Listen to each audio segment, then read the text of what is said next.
প্রত্যেকটা বাবা মায়ের মোবাইলের ফেসবুক, ইউটিউব এবং সেটিংসের এই অপশনগুলো অবশ্যই এনাবল করে রাখা উচিত, যাতে করে আপনার বাচ্চাদের হাতে মোবাইল দিলেও তারা যদি ইউটিউব, ফেসবুক অথবা অন্য যে কোনো অ্যাপসে প্রবেশ করলেও তাদের সামনে যাতে খারাপ কোনো কিছু না আসতে পারে। তো বন্ধুরা, আপনি আপনার মোবাইলের ফেসবুক, ইউটিউব এবং সেটিংসের কোন অপশনগুলো বন্ধ করতে হবে চলুন দেখিয়ে দিচ্ছি। প্রথমেই আপনারা ফেসবুকের অফিসিয়াল অ্যাপটি ওপেন করবেন। এখন বাম পাশে উপরে থ্রি লাইন্স মেনু রয়েছে, সেটিতে ক্লিক করে দিবেন। একটু নিচের দিকে চলে আসবেন, দেন এখানে সেটিংস এন্ড প্রাইভেসি নামে যে অপশনটি রয়েছে এই অপশনটিতে ক্লিক করে দিবেন।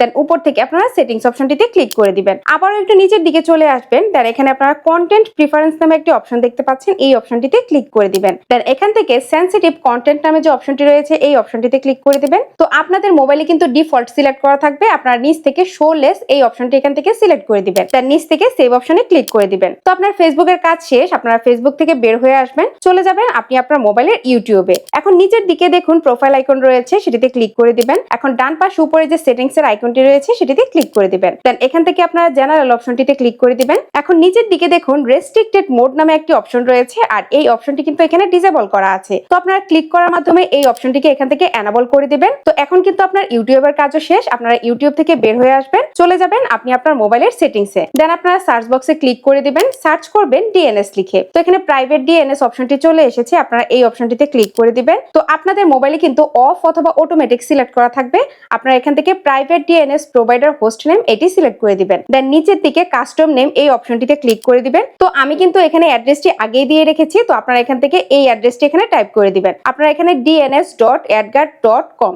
এই অ্যাড্রেসটি এখানে টাইপ করে আপনারা সেভ অপশনে ক্লিক করে দিবেন, তাহলে কিন্তু অ্যাড্রেসটি এখানে সেভ হয়ে যাবে। সো বন্ধুরা, আপনি আপনার ফ্যামিলি সকলের মোবাইলে এই সেটিংস গুলো করে রাখুন, যাতে করে আপনার বাচ্চারা হাতে মোবাইল নিলেও তাদের সামনে খারাপ কোনো কিছু না আসতে পারে।